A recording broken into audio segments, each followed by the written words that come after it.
Nous sommes à la librairie pour retrouver Caroline.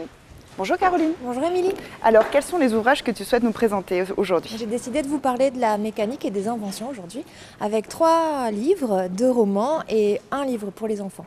Je commence par peut-être le plus connu, La mécanique du cœur. J'en reparle parce que Mathias Malzieu, son auteur, a réalisé un film d'animation qui vient de sortir. La mécanique du cœur, c'était un roman qui vraiment avait fait mouche à sa parution.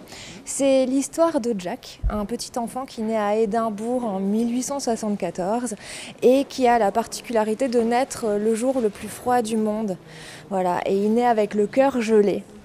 Heureusement pour lui, c'est une sorcière sage-femme qui l'accouche et qui va avoir l'idée de lui greffer une horloge sur le cœur. Une horloge qu'il pourra remonter tous les jours de manière à faire vibrer son cœur. Mais attention, outre le fait qu'il ne doit jamais oublier de remonter son horloge, surtout, il doit absolument éviter tous les grands sentiments. Et imagine que pour un enfant, éviter l'amitié, l'amour notamment, c'est un petit peu compliqué. C'est un peu compliqué. C'est un très joli livre, très poétique, à recommander avant, après ou même sans aller au ciné. D'accord.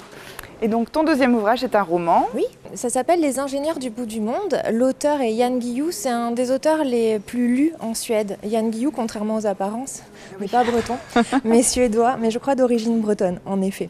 Là, c'est une saga autour des grandes aventures du XXe siècle. Ça, c'est le premier tome et qui peut se lire indépendant des suivants. Le deuxième sortira en février, qui s'appelle Les ingénieurs du bout du monde.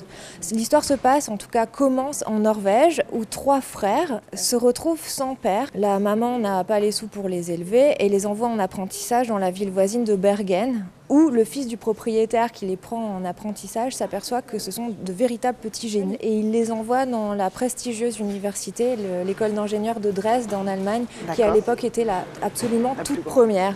Ils ressortent majors évidemment et ils vont aller voguer vers des aventures, tous les 3, très diverses. Et de fil en aiguille, on se retrouve parachuté dans toute l'histoire du XXe siècle, les changements techniques, technologiques, les mœurs, les grands événements politiques, le colonialisme, etc. C'est brillant comme un livre d'histoire, avec une érudition absolue, et ça se lit comme le plus palpitant des romans.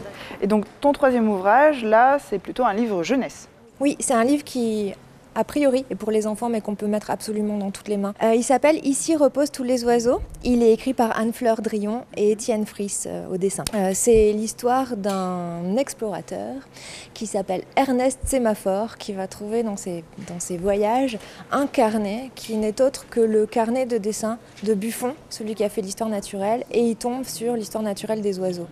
Il se trouve qu'Ernest Sémaphore n'a jamais entendu parler d'oiseaux. Les oiseaux ont tous disparu de la circulation. Et donc il va se mettre à l'ouvrage pour réinventer des oiseaux. Il va les fabriquer, de briques et de broc, des cafetières, des boîtes de soupe et autres petits trucs en acier. Comme et on en peut fer. voir sur la première de couverture. C'est un livre absolument prodigieux qui est digne presque d'un Léonard. Vraiment magnifique. D'accord. Eh bien écoute, je te remercie en tout cas pour toutes ces belles lectures à venir. Et voilà, cette émission est à présent terminée. Je vous remercie de l'avoir suivie. Je vous donne rendez-vous le mois prochain. Et d'ici là, bonne lecture. Au revoir.